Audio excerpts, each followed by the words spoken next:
Ẹ ká wo àwòrán tó wà lójú fọ́nrán wa yìí. Ṣá ti rí? Irúfẹ́ esunsun kan ni.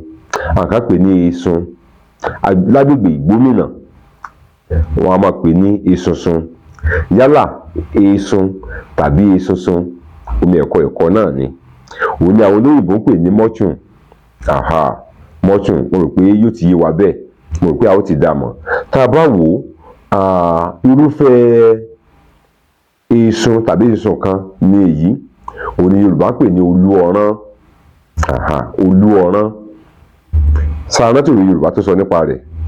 Wọ́n ní a kì í kánjú tu olú ọrán torí igba rẹ̀ kò tọ́ bẹ́ẹ̀ sè.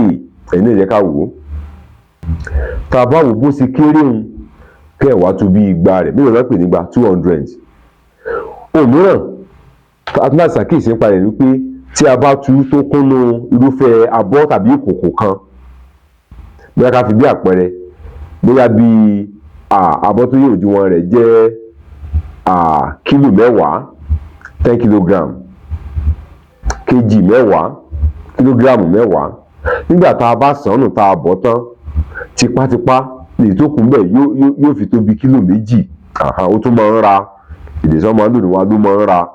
Tó bá kún abọ́ gàngànràn, nígbà tí wọ́n bá bọ̀ tán yóò tún ra. Wọ́n wá ní a kì í kánjú tu olú ọrán torí igba rẹ̀ kò tó sè lọ́bẹ̀. Kí ni òwe yìí sọ fún wa? Báwo la ṣe ń lò? Kí ni ìtumọ̀ rẹ̀? Yorùbá ń lo òwe yìí láti sọ fún èèyàn pé kó ní sùúrù. Gẹ́gẹ́ bá ti mọ̀ pé ilé ayé fúnra ara rẹ̀ kò gbá gìràgìrà. Sùúrù nílé ayé gbà. Wọ́n sọ pé ká ní sùúrù ni. A kì í kánjú tu olú ọrán o torí igba rẹ̀ kò tọ́ bẹ́ẹ̀ sè. Tá a bá wò bó ṣe kéré un, téèyàn bá tó kánjú tu, yóò tú ọ̀pọ̀lọpọ̀ ìdọ̀tí mọ́. Yóò rùn.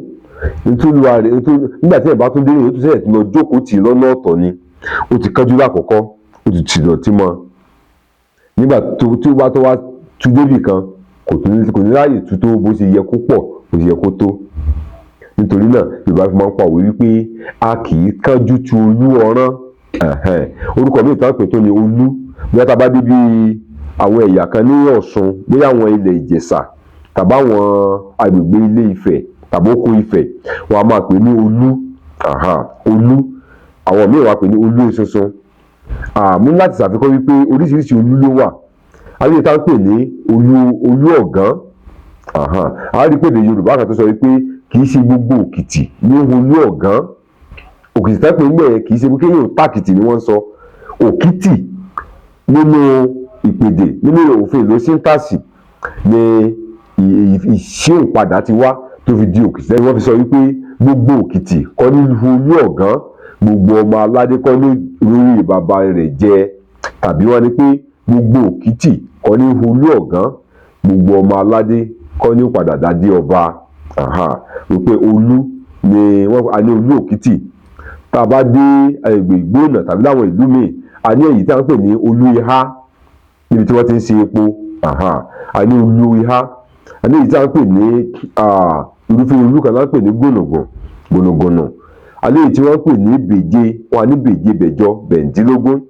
A tún ní irúfẹ́ olú kan tí wọ́n ń pè ní wọ́n á pè kan ní àbùsán, wọ́n á pè kan ní gbùgbù, wọ́n á pè kan ní olú ọrán, wọ́n á pè kan ní tìpàtìpà. Mo rántí nígbà wà kékeré, wọ́n ní tìpàtìpà la fi ń jẹyán kò mà sẹ́ran o.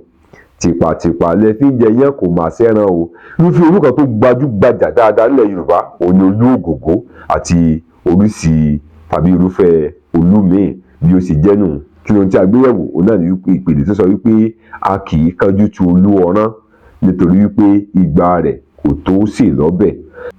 Bí ìwé tòní bí ó ṣe mọ náà nù. Akẹ́rẹ́ Ọlámídé lèmi ń jẹ́. Bàbá mi ló ń jẹ́ Abíóyè. Ìgbé tí ìgbà mi táwọn tó ti pàdé ńkọ́? Ire o. Please subscribe.